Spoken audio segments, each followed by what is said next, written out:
rekan-rekan saya ada Sachin Nabila Nawawi dan ada Rohandi. Baik, langsung saja.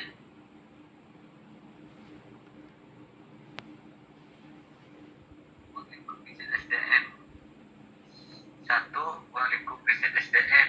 A. Perencanaan SDM merupakan bagian dari alur proses manajemen dalam menentukan pergerakan SDM perusahaan dari posisi saat ini ke posisi yang diinginkan di masa depan.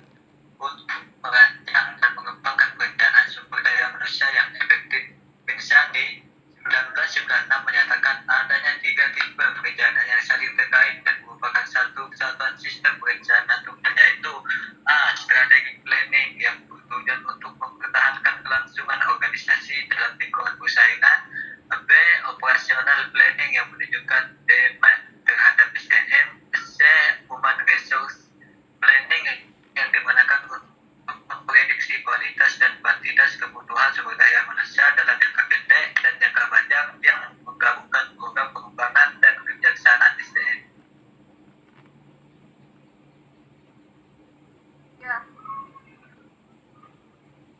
B. Pengertian perencanaan sumber daya manusia. Georgi Milkovic dan Paul Sennistrom Deleoner 1981-173 menyatakan bahwa perencanaan SDM merupakan proses peramalan, pengembangan, pengimplementasian, dan pengontrolan yang menjamin perusahaan mempunyai kesesuaian jumlah pegawai, penempatan pegawai secara benar, waktu yang tepat yang secara otomatis lebih bermanfaat. Wetter dan Davis 1989 menyatakan bahwa perencanaan SDM adalah suatu perencanaan dan sistematik tentang kebutuhan dan pengadaan atau pasokan tentang bekerja. George Egteri yaitu meliputi tindakan-tindakan memilih dan menghubungkan fakta-fakta dan membuat serta menggunakan asumsi-asumsi mengenai masa yang akan datang dalam hal memvisualisasikan serta merumuskan aktivitas yang diusulkan yang dianggap perlu untuk mencapai hasil yang diinginkan. Eric Peter dalam Jackson dan Scholar 1990 dan Scholar dan Walker 1990 mendefinisikan perencanaan SDM sebagai proses manajemen dalam menentukan pergerakan SDM perusahaan dan posisinya saat ini menuju posisi yang diinginkan.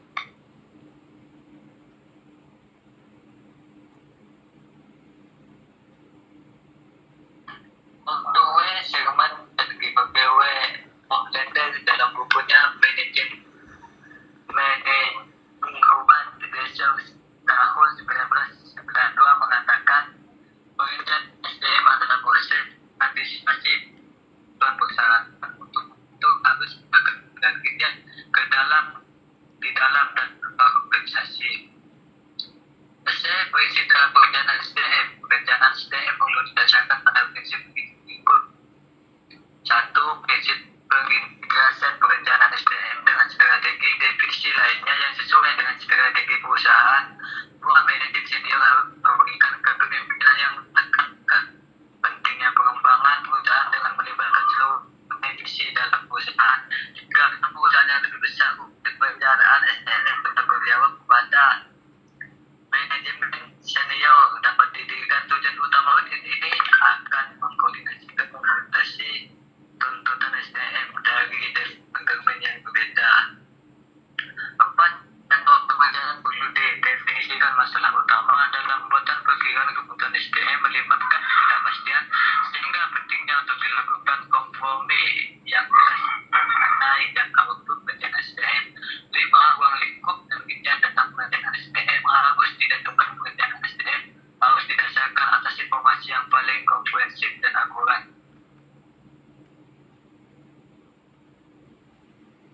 Tujuan perencanaan sumber daya manusia. Tujuan perencanaan SDM menurut Faisal Rifai 2009 1 ialah 1. Untuk menentukan kualitas dan kuantitas karyawan yang akan mengisi semua jabatan dalam perusahaan. 2. Menjamin terjadinya tenaga kerja masa kini maupun masa depan. 3. Menghindari terjadinya mismanagement dan tumpang tindih dan pelaksanaan tugas. 4. Mempermudah koordinasi, integrasi, dan sinkronisasi sehingga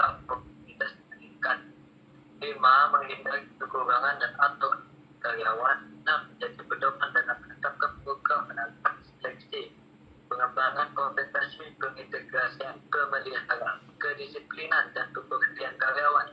Itu juga menjadi pedoman dalam melaksanakan mutasi vertikal atau horizontal untuk sistem karyawan dan dasar dalam penilaian karyawan.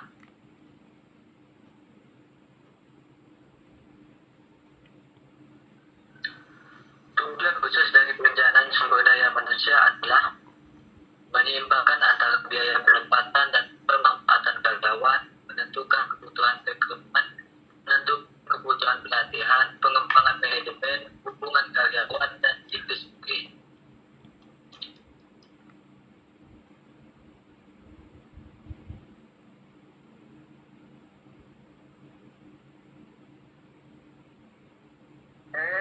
Manfaat perencanaan SDM. Berikut manfaat dari perencanaan SDM. Satu, meningkatkan sistem informasi SDM yang secara terus-menerus diperlukan dalam mendaya gunakan SDM secara efektif dan efisien bagi mencapai tujuan bisnis perusahaan. Dua, bertolak dari manfaat pertama tersebut di atas, berarti juga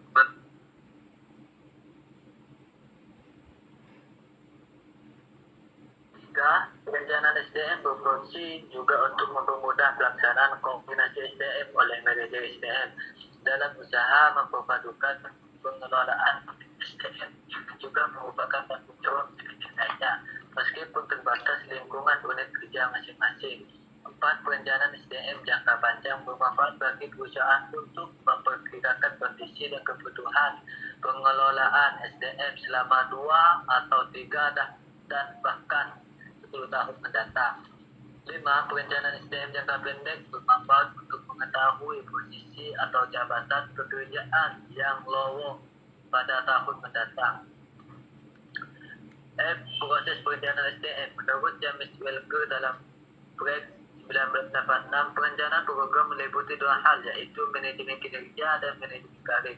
Yang dimaksud dari manajemen kinerja adalah standar kinerja, kualitas kerja, kinerja kerja, dan kompensasi. Sedangkan manajemen karir terkait dengan rekrutmen, seleksi, suksesi, manajemen pengembangan kinerja, pelatihan, pendidikan, dan sebagainya. Suksesi manajemen merupakan proses antisipasi kebutuhan manajerial stepping di masa yang akan datang, serta pembuatan perencanaan untuk pengembangannya sehingga mampu mengantisipasi kebutuhan masa depan dan menyesuaikan dengan kebutuhan organisasi.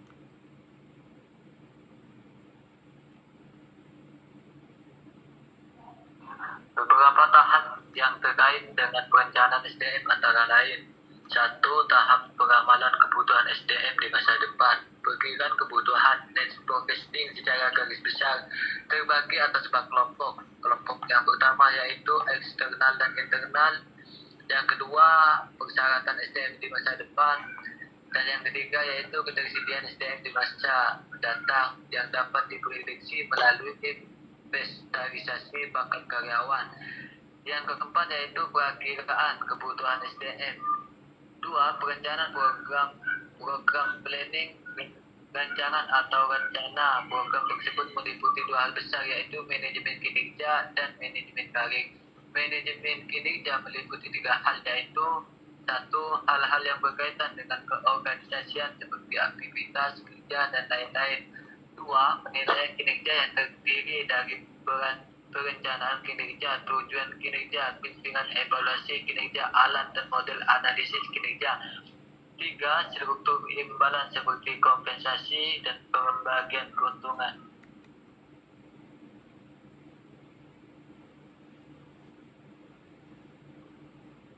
Manajemen karir meliputi 4 hal, yaitu 1. Sistem dan kebijakan perusahaan.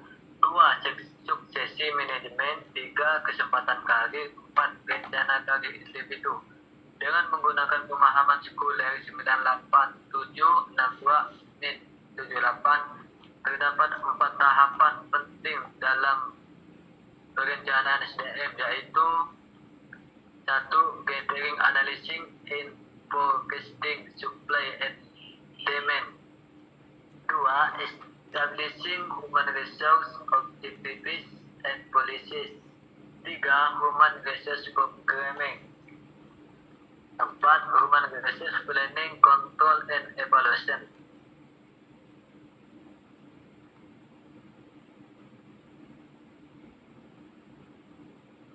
saya akan melanjutkan presentasi dari saudara Muslim. Rangkaian pelaksana perencanaan SDM yang terintegrasi dengan rencana strategi bisnis baik dalam jangka pendek maupun jangka panjang.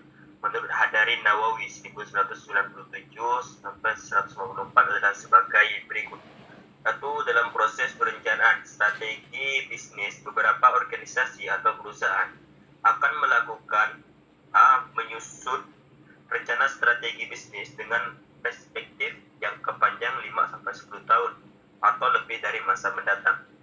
Menyusun rencana operasional bisnis yang dijabarkan dalam rencana strategi dengan perspektif jangka sedang 3-5 tahun di masa mendatang. C. Menyusun rencana tindakan berupa anggaran dengan perspektif tahunan yang menggambarkan kegiatan bisnis yang akan dilaksanakan selama 1 tahun dengan menyediakan anggaran tertentu untuk dapat diwujudkan. 2. Dalam kegiatan perencanaan SDM, pada tahun awal perencanaan SDM mengidentifikasikan isu-isu berdasarkan komponen-komponen di dalam rencana strategi bisnis jangka panjang. Beberapa komponen yang bisa dijadikan isu perencanaan SDM antara lain: yang pertama, filsafat perusahaan. 2. Laporan hasil penelitian tentang hal-hal seputar lingkungan bisnis. 3. Tujuan-tujuan dan sasaran strategis yang akan dicapai. Dan 4. Hasil analisis SWOT perusahaan.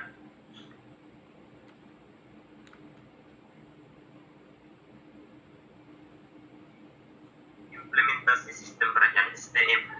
Implementasi sistem perencanaan SDM yang baik dan efektif perlu didukung dengan pemilihan teknik terbaik yang merupakan starting point dalam melaksanakan berbagai aktivitas yang berhubungan dengan gaya manajerial, nilai dan budaya secara keseluruhan. Beberapa teknik perencanaan SDM berikut ini dapat diimplementasikan dalam proses rekrutmen dan perencanaan karir Nusati 2002-61, yaitu yang pertama, rekrutmen identifikasi kemungkinan ketidakcocokan antara supply dan demand, serta penyesuaian melalui rekrutmen sebelumnya dilihat sebagai alasan perencanaan mempower tradisional.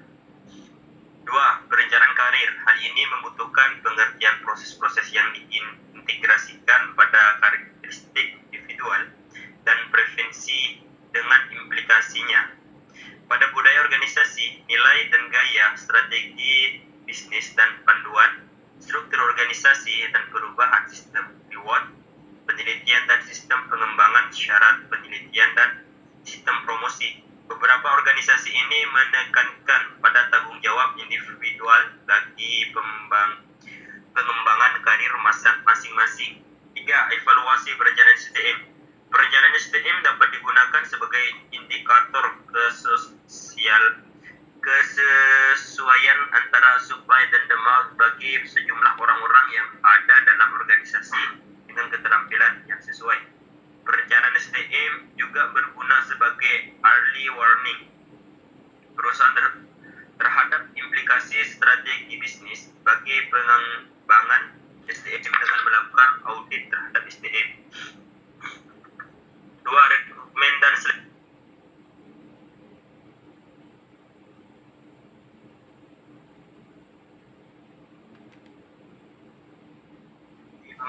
Pengertian rekrutmen. Rekrutmen merupakan serangkaian aktivitas untuk mencari dan memingkat pelamar kerja dengan motivasi, kemampuan, keahlian, dan pengetahuan yang diperlukan guna menutupi kekurangan yang diidentifikasikan dalam perencanaan kepegawaian. Hasil rekrutmen adalah sekumpulan pelamar kerja yang akan diseleksi untuk menjadi karyawan baru. Proses rekrutmen juga berinteraksi dengan aktivitas sumber daya manusia lainnya, terutama evaluasi kinerja, kompensasi, pelatihan dan pengembangan, dan hubungan karyawan. Arti penting aktivitas rekrutmen tampaknya semakin semarak dewasa ini karena 2 sebab. Yang pertama, mayoritas perusahaan menganggap bahwa mereka akan menghadapi kekurangan karyawan yang menguasai seragam keahlian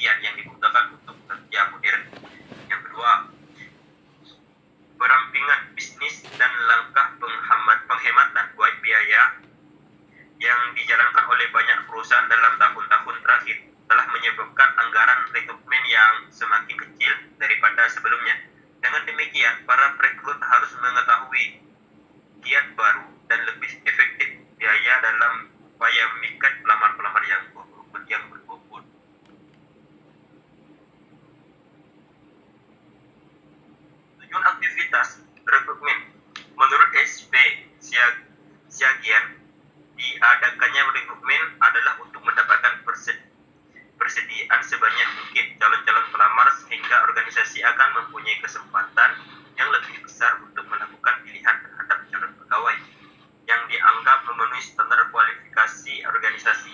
Aktivitas menyisihkan pelamar yang tidak tepat dan memfokuskan upayanya pada calon yang akan dipanggil kembali.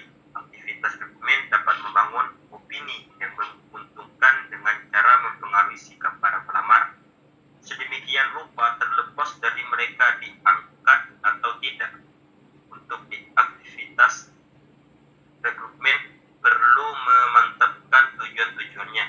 Adapun tujuan rekrutmen adalah meliputi 1. Rekrutmen sebagai alat keadilan sosial, 2. Rekrutmen sebagai teknik untuk memaksimumkan efisiensinya, 3. Rekrutmen sebagai strategi responsivitas politik.